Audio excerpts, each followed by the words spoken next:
what's up, everybody? You're listening to CurriedPalomas. That's a tentative name, but we like it so far. It's a winner in my book because it's the best of both worlds and both cultures. Absolutely. If you know what palomas are, shout out to you. If you know what curry is, shout out to you too. Shout out to your mother, because if you know what curry is, your mom probably makes some good curry. Oh, yeah. Better know what curry is. Well, that's the end of our podcast. Thank you for listening. Tune in next week. No. So, what do you want to start with, man? Man. What's it called? What are those kids on TikTok? Hype House? Oh, yeah. Hype House? That'd be sick. It's like we have curry fountain. No, not curry fountains. I meant Paloma. Curry fountain? I meant Paloma fountains, dude, instead of water. Oh like, my just gosh, shoot out palomas. That'd be incredible. It'd be nice. It'd be refreshing. You got a curry fountain right next to it? No, I don't know. No Mix curry it up fountains. a little bit. No curry fountains. No. We need. Oh, I know what's something we need in that house though. What? Bidets. Oh, bidets. Oh my gosh. Bidets. Who put you onto the bidets? Like, who was someone that said, "Hey, man, you should get this, and you won't regret it"? And what was that? What was their approach, and what did you think of what they say? Well, I got the bidet from Canada, actually. Okay. My aunt had one, and our family really enjoyed it. So we bought a couple more. We enjoyed the experience. What was so enjoyable about it, may I ask? Well, I mean, you gotta admit, bidets just feel great. It's definitely a game changer. It's opened up my eyes to certain things. Yeah, it's opened up your ass. Not only has it opened up my butt, it's opened up my eyes. But continue. So why? I mean, if you want to go into that, why is there a pleasure point in our butt? You know. Stop. This is a different topic, man. It's the only thing I will say, it is not pleasurable when the water shoots up your literal butthole. It feels weird. It's cold. It gets numb. I don't like it. That's when you put the pressure on too high. You gotta control it. You gotta start small and. Well, you make these mistakes when you first get a bidet. Oh, for sure. That finger twist, you gotta perfect that. You know. The knob, like. I thought it was just a suggestion because, I mean, I figured it's your butthole. Like, I feel like they're not going to intentionally, like, make something that hurts you, you know? So I just, like, whatever. I go big or go home. And figure full blast. Even before I sit on it, dude, I think we all make the mistake. If you have a bidet, before you sit on it, you're, curious and you just, turn it on and it shoots out. Like really crazy. It just bad. Shoot. But the thing is, like, even then, I guess before actually sitting on it, I didn't think it would be that bad. When I say that bad, it's not that it hurts, but it's something that you should ease into because it is something since you've never felt before.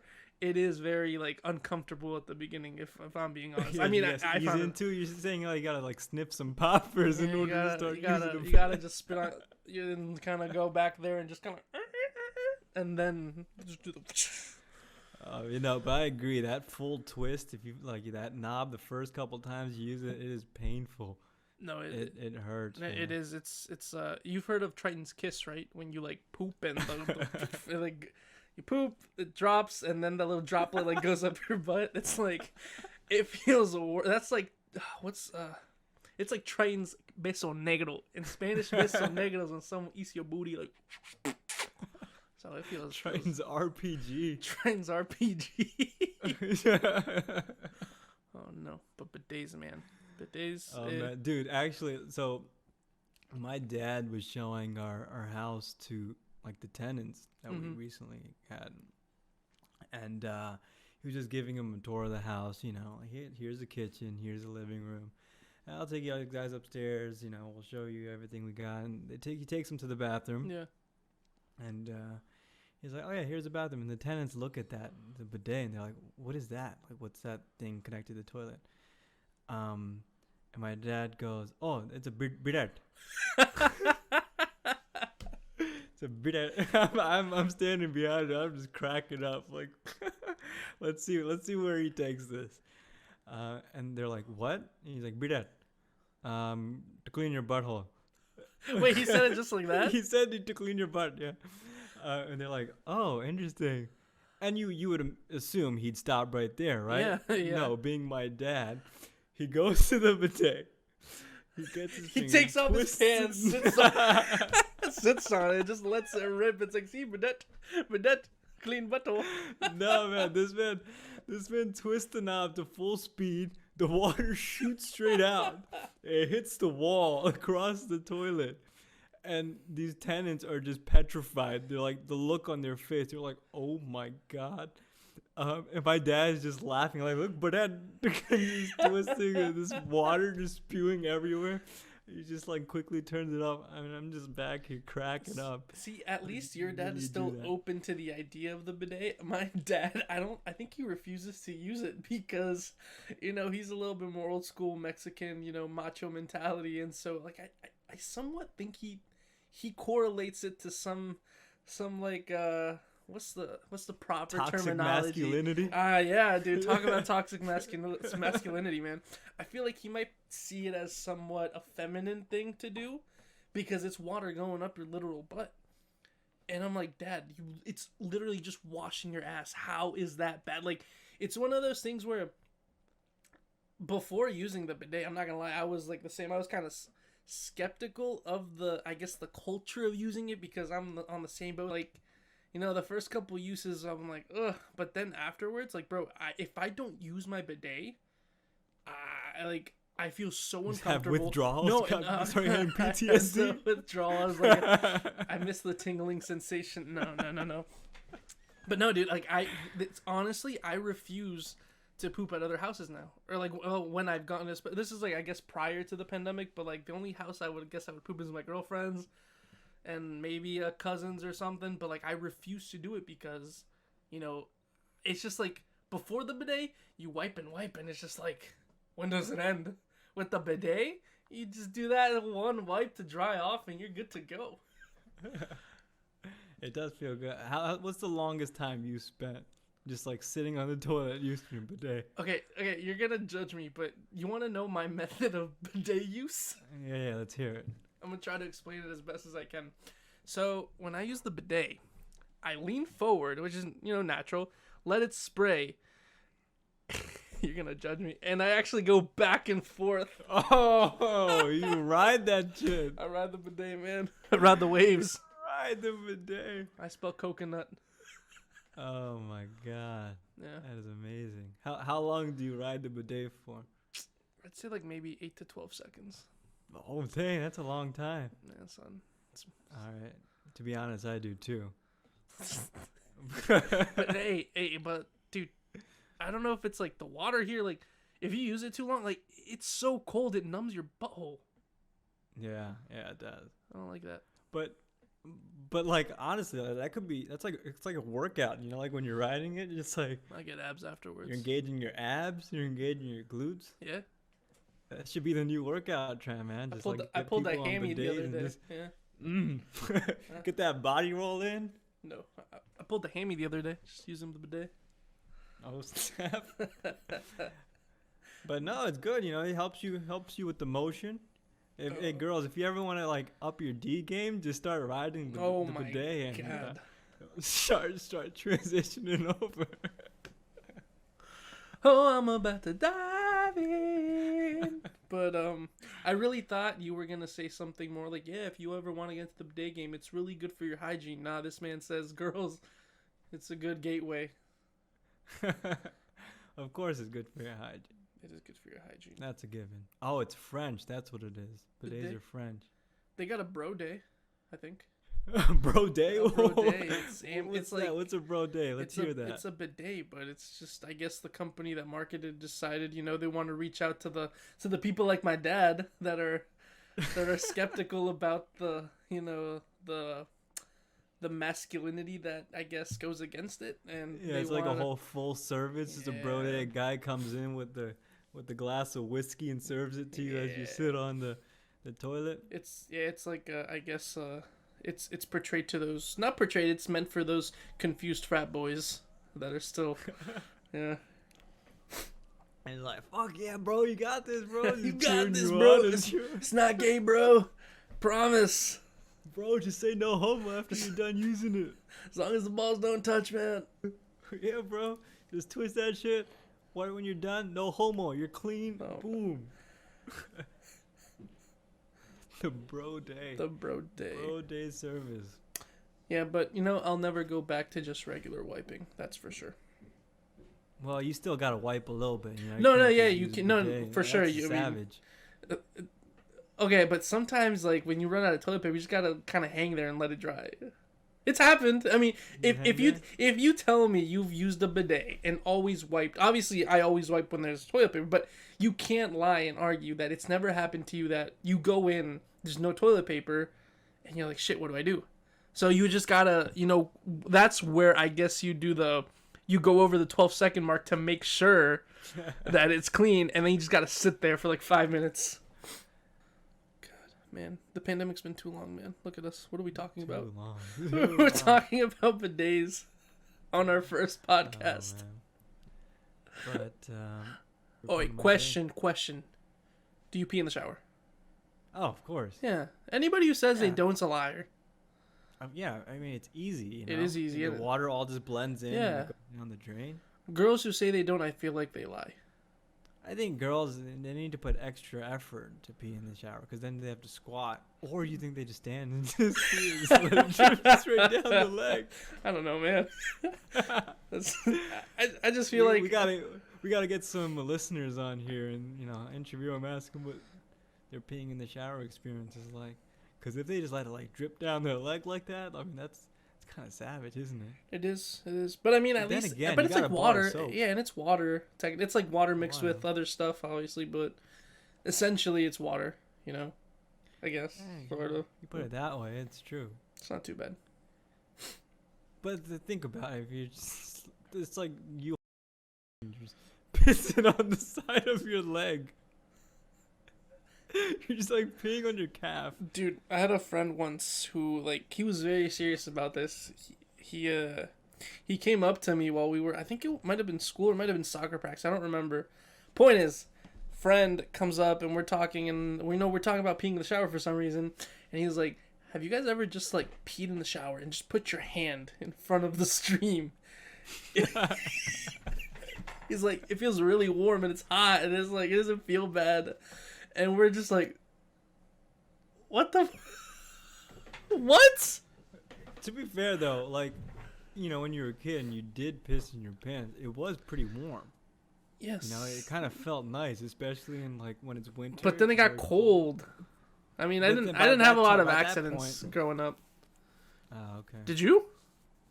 I had a decent amount. I was skiing like 3 years ago, and I had to pee really bad, but I just kept skiing. There was no place to pee, and all of a sudden the urge just went away after like an hour or 2 hours. Yeah. And then I noticed at one point I was like very warm, and I was like, oh, maybe I'm just like sweating a lot, because I'm skiing and it's a lot of workout. But I think I might have just pissed myself because the urge just went away. But it felt so nice and warm and I didn't smell anything. Yeah. Because I had so many layers on too, Wait, so it just happened? Like, you didn't even feel it happen?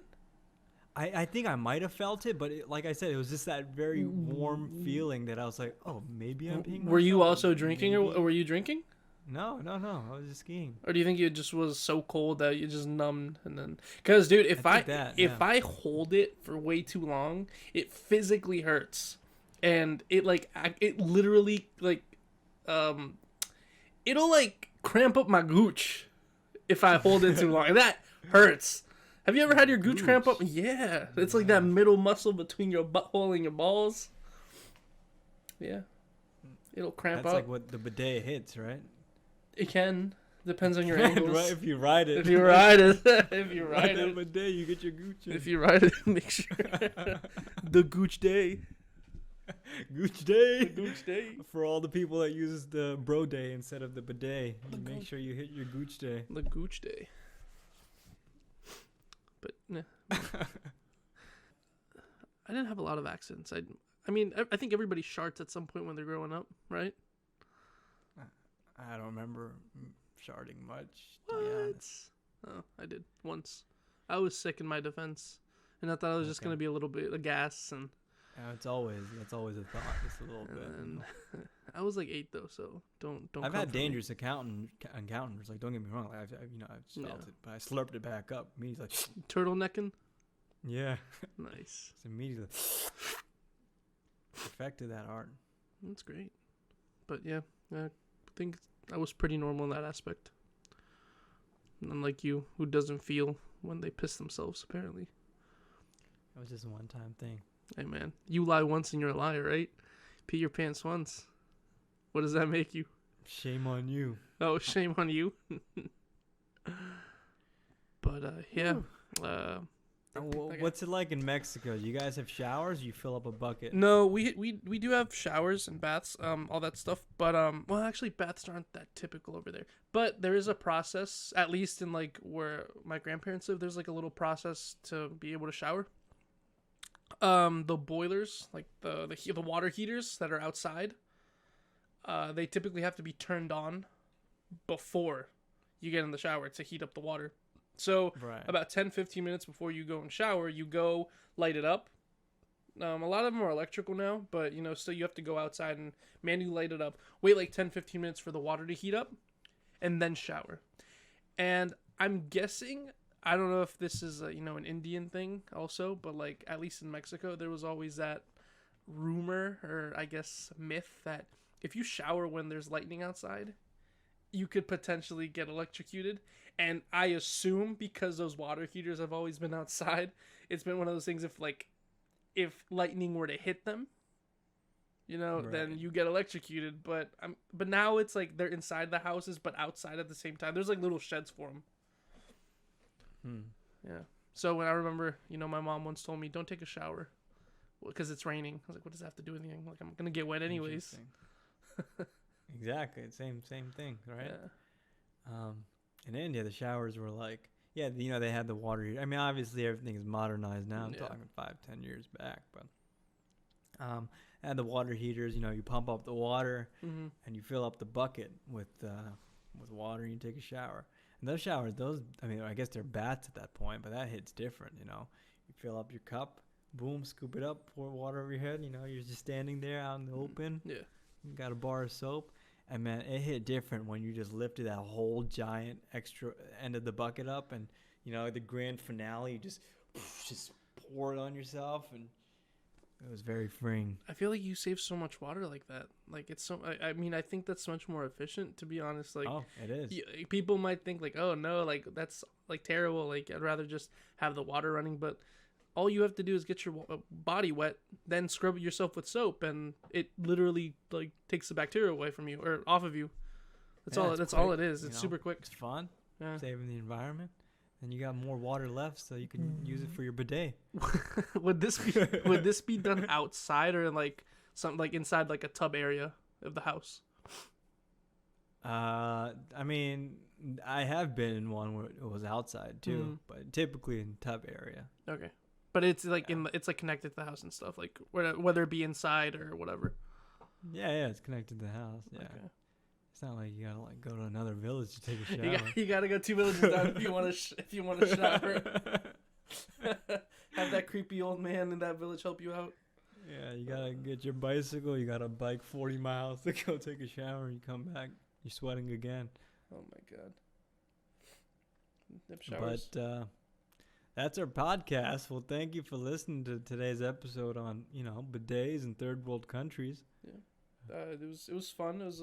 It was an interesting start because we literally were, I guess, trying to figure out something that we already had solved, but we just didn't know how to explain to each other that it was already solved, assuming that it wasn't solved.